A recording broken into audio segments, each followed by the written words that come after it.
Assalamualaikum warahmatullahi wabarakatuh.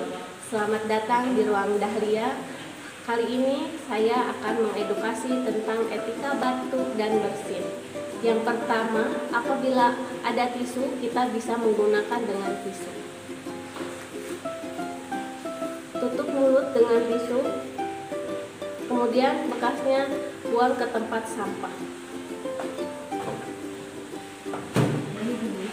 Yang kedua, bila tidak ada tisu, yaitu dapat menggunakan pakaian bagian dalam. Setelah itu, cuci tangan, bisa menggunakan dengan air mengalir atau hand scrub.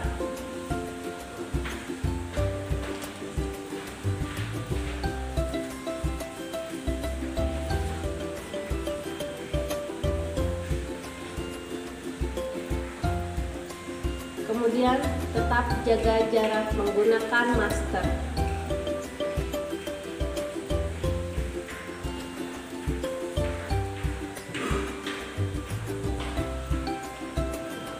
Sekian edukasi kali ini, mudah-mudahan bermanfaat. Wabillahi taufiq wal hidayah. Assalamualaikum warahmatullahi wabarakatuh.